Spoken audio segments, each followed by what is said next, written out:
Hello everyone, thanks for stopping by my channel.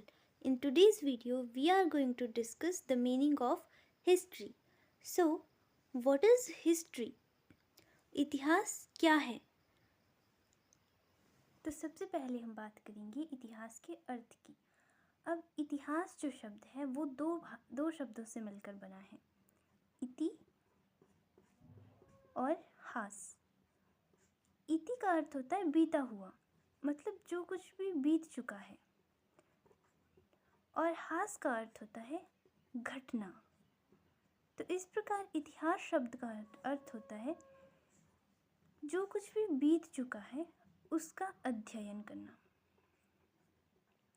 साधारण शब्दों में कहें तो अतीत का अध्ययन करना इतिहास कहलाता है।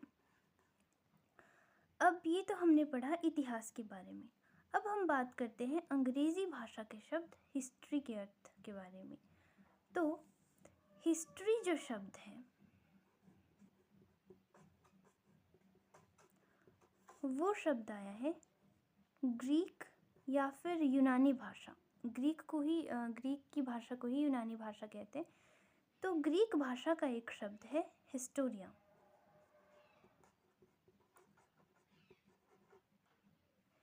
अब जो हिस्ट्री जो शब्द है वो ग्रीक भाषा के शब्द हिस्टोरिया से निकला है। अब हिस्टोरिया का क्या अर्थ होता है? हिस्टोरिया का अर्थ होता है अनुसंधान। अनुसंधान मतलब कि खोज करना किसी चीज़ की, सर्च करना। ठीक है, तो इस प्रकार इतिहास जो है, हिस्ट्री, एक ऐसी विधा है जिसके द्वारा हम अतीत के लोगों के अनुभवों का अध्ययन करते हैं। बेसिकली हम इतिहास में वही पढ़ते हैं जो कि मनुष्य के इर्द गिर्द हुआ है। मतलब कि जो कुछ भी मनुष्य के इर्द गिर्द घटना घटित होती है ना, उसका इम्पैक्ट जो मनुष्य के ऊपर पड़ता है उसी को हम इतिहास में पढ़ते हैं। ये बहुत इम्पॉर्टेंट चीज़ है। इसके बाद हम बात करते हैं कि हिस्ट्री के पिता किसे कहा जाता है। तो फादर ऑफ हिस्ट्री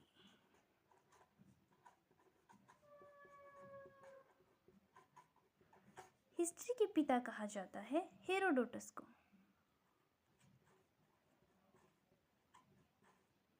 डोटस।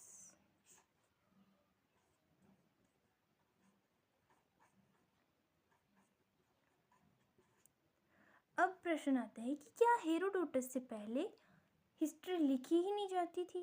क्या हेरोडोटस ही पहला इतिहासकार था? तो ऐसा नहीं है। ये जो हेरोडोटस है इससे पहले भी बहुत से इतिहासकार हुए हैं।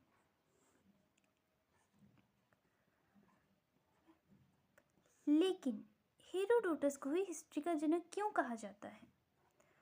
तो हेरोडोटस को हिस्ट्री का जनक इसलिए कहा जाता है क्योंकि हेरोडोटस जो था, बेसिकली हेरोडोटस आया है 5वीं शताब्दी ईस्वी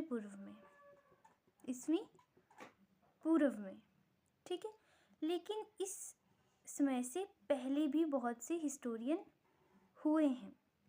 लेकिन उस समय ऐसा होता था कि हिस्ट्री लिखने का एक अलग तरीका होता था।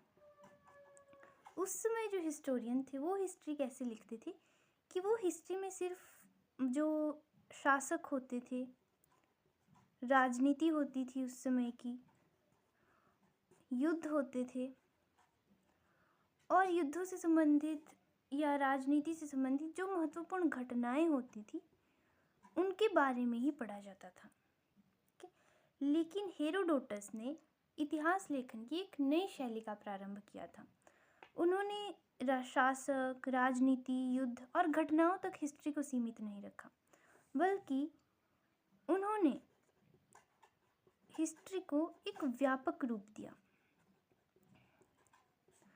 उन्होंने सिर्फ शासक के बारे में नहीं बताया, क्योंकि एक राज्य में केवल शासक नहीं रहता है, राज्य में जनता भी रहती है। राज्य में सिर्फ राजनीति नहीं होती है, राज्य का एक सामाजिक जीवन भी होता है, आर्थिक जीवन भी होता है, और युद्धों के अलावा भी बहुत सी चीज़ें होती हैं। तो जो हेरोडोटस थे उन्होंने सिर्फ शासक के बारे में नहीं लिखा, बल्कि जनता के बारे में, सामाजिक जीवन के बारे में, इनकी परंपराओं के बारे में, रीति रिवाजों के बारे में, धर्म के बारे में और हर एक चीज़ के बारे में लिखा। उन्होंने सिर्फ युद्ध के बारे में नहीं लिखा, बल्कि युद्ध का कारण क्या था, युद्ध से पहले दोनों शासकों के मध्य कैसे संबंध हुआ करते थे, युद्ध की घटनाओं के क्या प्रभाव पड़े। इस तरीके से उन्होंने हिस्ट्री को एक व्यापक रूप दिया। इसीलिए हेरोडोटस को हिस्ट्री का जनक या फादर ऑफ हिस्ट्री कहा जाता है। इसी के साथ आज की वीडियो ख़त्म होती है। वीडियो पसंद आई हो तो लाइक और सब्सक्राइब ज़रूर करना। Thanks for watching my video.